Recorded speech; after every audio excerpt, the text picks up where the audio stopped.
Let's take a look at a collection of letters going back to the 20s, to the 60s. A collection of letters on one subject, and that is personal troubled lives, confusion, despair, emotional problems, people overwhelmed by the difficulties of life.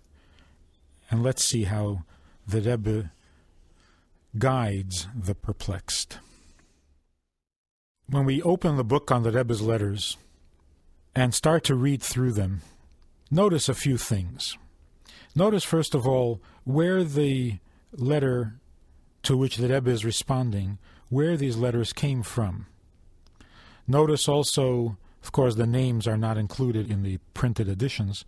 Notice whether it's a Mr., a Rabbi, a Mrs., a Miss. Notice also the date. And then as we go through the letters, we'll stop and examine certain unspoken, unwritten details, historic, factual, and personal.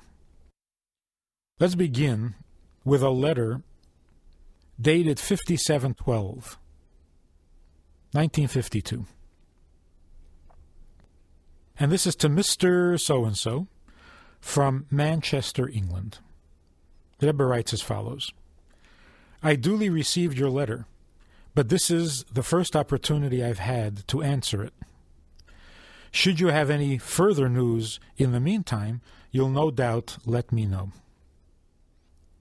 The Rebbe says this is the first opportunity I've had to answer it. The Rebbe received tons of mail, and the Rebbe answered letters according to their first-come, first-served basis. And so when, in very busy times, like during Yom Tov, when the Rebbe couldn't answer letters, the responses were delayed, but then eventually were answered according to the way they were received. There were, of course, exceptions. Letters that were urgent were given priority. Letters that affected large communities were given priority. But other than those exceptions, the letters were answered as they were received. And so, inevitably, there would be some delays in the answer getting to the writer. Now, the content of the letter itself. The Rebbe writes, you seem to be disturbed because you feel that you have not achieved the proper level in Torah and mitzvahs and cannot see yourself getting anywhere, which makes you feel downhearted. Leaving the details of your complaints aside, I wish to make several observations. Number 1, a feeling of dissatisfaction with oneself is a good sign. It indicates vitality and an urge to rise and improve one's self, which involves two parts: withdrawal from the present state and turning to a higher level. The Rebbe says, study the talk of my father-in-law of sainted memory from Pesach of 5694. Number 2, if the urge to improve oneself leads to downheartedness and inertia, this then is the work of the Yetzer Hara, of the evil inclination, whose job is to use every means to prevent the Jew from carrying out his good intentions connected with Torah and mitzvahs. The false and misleading voice of the evil inclination should be stifled and ignored. Besides, as the author of Tanya states in chapter 25, even one single good deed creates an everlasting bond and communion with God. Thus, a feeling of despondency is not only out of place, but it's a stumbling block in the worship of God, as is more fully explained in the above and subsequent chapters of Tanya. Point number 3. With regard to understanding or lack of understanding of the tachlis, of the bottom line, the important thing required of a Jew is contained in the words of Torah, for the thing is very close to you, in your mouth and heart. And what is the bottom line? To do. Understanding is generally the second step. The first step is the practice of the mitzvah. My prayerful wish to you as I conclude my letter is that the next one coming from you will be more cheerful. We have here the basis, the fundamentals, not only of morality, but also of mental and emotional well-being. The Rebbe says, leaving the details of your complaints aside, I wish to make several observations. This is not always the case. The Rebbe often does respond to the details of the complaint. In this case, the Rebbe says, leaving the details of your complaints aside. Obviously, the Rebbe had sensed that the details of the complaints are not the issue, that there's an underlying problem that is not related to the details, but to a general orientation, to a general mindset that was creating the problem. And to correct that mindset, the Rebbe makes 3 points.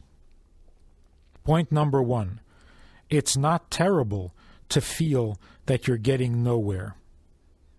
That can be used as a positive motivation, as a positive compulsion to become better, to do more, and to grow. And so complaining that you feel that you're not adequate is not really a complaint at all. No one should feel that they're really adequate. We should always feel a need, not only a desire, but a need to become better. And to become better is composed of 2 parts. You have to withdraw from the present state and turn to a higher level. Withdrawing from the present state means rejecting the present state, being unhappy with it, being dissatisfied with it. And only then can you really turn to a higher level and attain a higher level, because the lower level is simply not acceptable anymore. And so this feeling of dissatisfaction is the first step in this 2-part effort of becoming better, of growing, of getting closer to God. Number 2. When the urge to improve yourself leads to downheartedness and inertia, this is coming from a Yetzer Hara, which means as follows. There's an evil inclination. God created within us an evil inclination whose job it is to interfere, to present an alternative to goodness, to present a distraction to holiness, and the Yetzer Hara, the evil inclination, is always at work.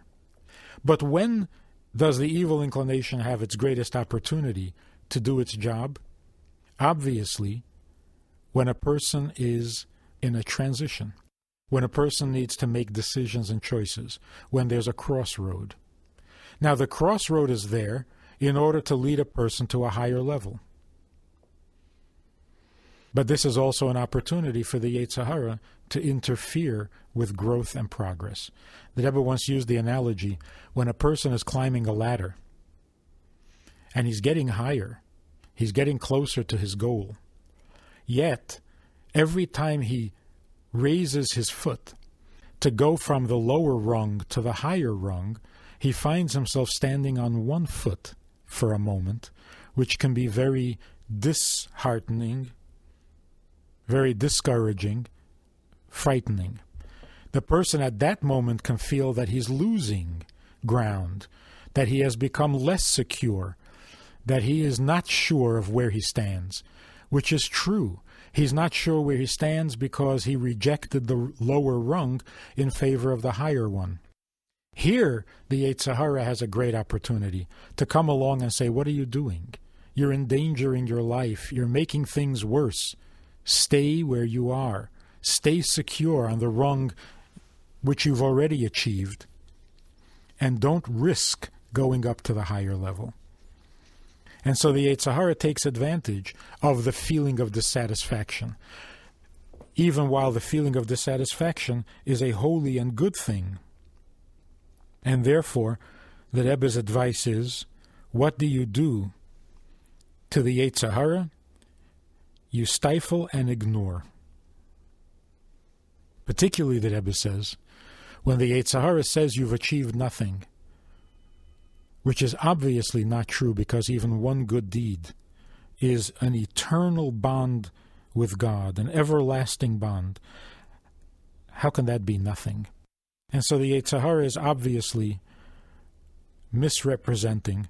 The Yetzer Hara is not giving you an honest and true picture, and therefore the only thing to do is to ignore. The third thing, when the person says he feels like he doesn't know what the bottom line is, he's thought himself into a trap. He's got too many ideas going on, and now he doesn't know which one of those ideas is the final goal, is the bottom line. What is the tachlis? So the Rebbe says very simply, understanding is only the second step. The first step is the practice of the mitzvah. The bottom line is, did you do it? Did you get it done? Well said is fine, but well done is the tachlis. And so there need be no confusion as to what the ultimate goal is and what the bottom line is, to do the mitzvah.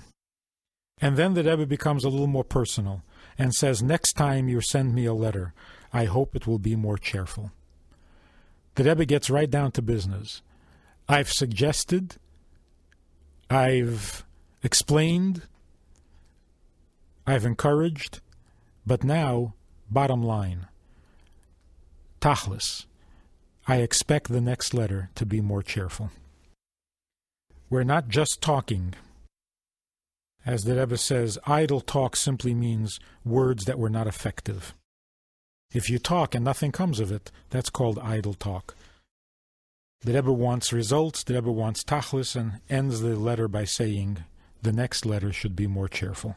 That's a demand in gentle terms. But let's compare this letter to the next letter in this collection. This one is dated 57/24, which is 1964.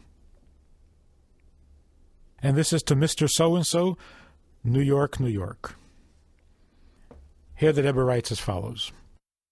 I'm in receipt of your recent letters in reply to my letter to you. You go into a lengthy discussion as to what should be one's way in life, etc., and that your way in life is perhaps other than the one I indicated in my letter. With all due respect, and after carefully reading your letters, I must again repeat very briefly what I wrote previously, and which apparently has not had the expected impact. One of the main points is that discussion and speculation may be in order where there is no emergency. But where there is an emergency, speculation must be set aside. It is a time for action.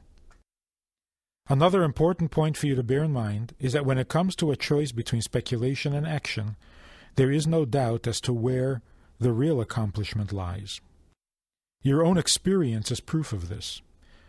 When you were actively engaged in the field of education, teaching Jewish children the high values of a Jewish way of life, I am certain that you can point to some tangible results. And although you apparently consider this activity to be negligible, the fact is that in the view of Torah, he who saves a soul is deemed to have saved a whole world. While I don't know your pupils and cannot evaluate exactly the benefits which you bestowed on them, I am quite certain that you did bestow considerable benefits, benefits which will in due course be greatly multiplied and increased, since the education of young children is like the care given to seedlings or young plants. On the other hand, during the years which have elapsed since you gave up that activity, while occupying your mind with some very lofty thoughts about bringing peace and happiness to the world at large, I doubt whether you can point to any single individual who has yet been helped by these contemplations. I trust you will forgive me for saying that you're not only skipping on two thresholds, or as the more common expression, dancing at two weddings at the same time, but you're wavering between many influences and are confused. If you wish to listen to my advice, you should at least for a few months give up all this speculation and contemplation. Devote yourself to practical activity on the lines indicated above, even though you consider it trivial. I'm certain, knowing your capacities, that you will succeed in your educational work in bringing Jewish children closer to the way of Torah, which is called a Torah of life. And thus, after giving your mind a rest for about half a year or so, from all the mental strain which you call contemplation, you will be able to make up your mind more objectively and more deeply as to what your way of life should be. From the letter, we can assume that the writer says that whatever advice that Rebbe had given him in previous letters really didn't apply to him because he has a different lifestyle. This is not his way. In this letter, the Rebbe says to him, basically, you don't know what your way in life is. You're confused. Look at what's happening. You used to be a teacher where you accomplished things, where you had something to show at the end of the day. You gave that up, and you're philosophizing, you're speculating, you're busy with mental activity that leads nowhere. You have nothing to show for all of this activity, and that's why you're confused and you don't know what your way in life is. And the Rebbe's advice is, go back to something practical. Do something you're good at. Achieve something tangible day by day. And then after a half a year of that, then you'll know what your true way in life is, because then you'll be thinking clearly. There's no way that Rebbe could say this to a person without really getting into that person's mind and heart. The similarity, the theme that we can find in these two letters, is the Rebbe's emphasis on the importance of action, that the doing is the main thing, and that speculation or theory or even understanding comes only as a second step, and then it's a healthy step. But if it is the priority, if the theory is the priority, then the theory itself is not healthy and will lead nowhere, and you'll have nothing to show at the end. Moving right on, the third letter in this collection, 5725, 1965, this is to a Mr. So-and-so in Germistown, Transvaal, South Africa. The Rebbe writes as follows. Your letter has only reached me after a considerable delay. In it you write about a number of problems, though in reality they come under the category of questions or points of information. Needless to say, a letter is not the proper medium to deal with questions that require lengthy explanation. Explanations that must be couched in terms fitting to the knowledge and background of the inquirer.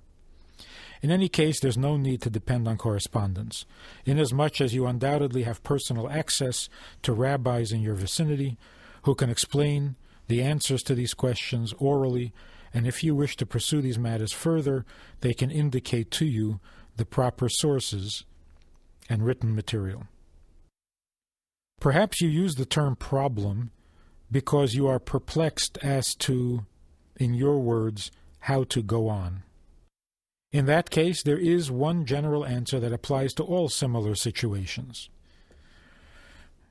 The end of the matter, quote from Koheles, the end of the matter is the fear of God, to observe His commandments, for this is the whole of man.